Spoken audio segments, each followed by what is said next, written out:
করে দিচ্ছে ভাই, ফ্রিতে দিচ্ছেন? সবাইকে ফ্রি দিয়ে দিচ্ছি। আমি কিজন্য ফ্রিতে দিচ্ছেন? ম্যাডাম তাদের যে আসছে এই উপলক্ষে সবাইকে স্থির হয়ে দাঁড়ান, স্থির। ধন্যবাদ ধন্যবাদ জি আর এখানে তো ভাই সবাই হলো আসে, কারোর কাছে কোনো খাবার নাই। এখানে সবাই তো আসে, কারোর কাছে কোনো খাবার নাই। এই জন্য হলো সবাইকে হলো ফ্রিতে চকলেট খায়, কারো মুখ ভিজে, কেউ পানি খেয়ে একটু শান্তি পায়।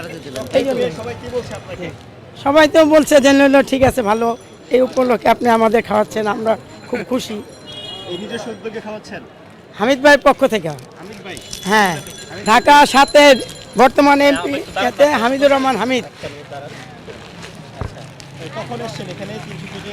300 ফিটে আসছি রাতে 4টা, 4:30টার দিকে। এখানে আসছি হলো 10টায়। ঘুমান নাই? না, ঘুমানো তো সময় নেই। আমরা কতটুকু এক্সাইটেড আপনি, মানে কতটুকু খুশি যে দীর্ঘ 17 বছর 17 বছর পরে অনেক জেল খাটছি, মার খাইছি, এর মধ্যে বলার শেষ নাই। হ্যাঁ, আপনি কতবার মানে জেলে গিয়েছেন? অনেকবার জেলে গেছি। 2018 সালে হলো 4 মাস একসাথেই ছিলাম। এই সময় হলো নিয়া অনেক অত্যাচার করছে। এই যে অত্যাচারিত হলেন, এখন কেমন লাগছে যে এখন আপনাদের দলের? এখনো অনেক খুশি লাগতেছে, অনেক খুশি।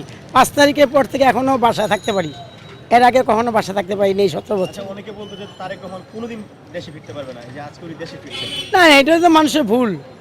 এখন না আসলে কে আসবে? আসবে কে? ওই যে পালাই গেছে গা হলো সকাল থেকে আসলে মানে আমি নিয়ে আসছি হলো এখানে হলো 4000 পিস নিয়ে আসছি। হ্যাঁ, 4000 পিস করে। মানে বন্টন করা হয়েছে।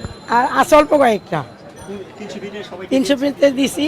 সবাইকে তা দেওয়া যাবে না, যারা সামনে পড়ছে, যারা দেওয়া যায় তাদের। আসলে কোন ভাবনা থেকে এই চকলেটটা বিতরণ করছেন? এমনি আমি সবসময় হলো প্রোগ্রাম হইলেই এরকম চকলেট দেই সবাইরে। ওই যারা বসা থাকে ফিকা মারি, এটা হইলো একটা খুশি। ম্যাডামের সাথে দেখা করা, হাত ধরা, সব দিকে সুযোগ হয়েছে। তারেক রহমানকে দেখার হয়। হ্যাঁ হয়েছে, যখন হলো উনি ইয়ার বাসায় যেত, ওই চকলেট আপার বাসায় যখন যাওয়া আসা করতো, তখন ওনার চকলেট আপা হলো ওনার হলো খালামণি, ম্যাডামের হলো বড় বোন। বনানী বাসায় যখন আসা যাওয়া করতো তখন হলো দেখতে পারেন সামনে থেকে, আসলে কেমন লাগবে আপনার? না, চিনবে কিনা হলো ওনার, কিন্তু দেখতে পারলে তো আমার কাছে অনেক হ্যাপি লাগবে যে আমি এত বছর পরে ওনাকে দেখতে পারবো সামনে থেকে। এটা হলো হ্যাপি। হ্যাঁ, অনেক আগে, আমি দীর্ঘ অনেক বছর থেকেই রাজনীতি করি, শিনাপার সাথে ছিলাম। আমি দীর্ঘদিন ধরে শিনাপার হাত ধরেই কি দলে আসছি।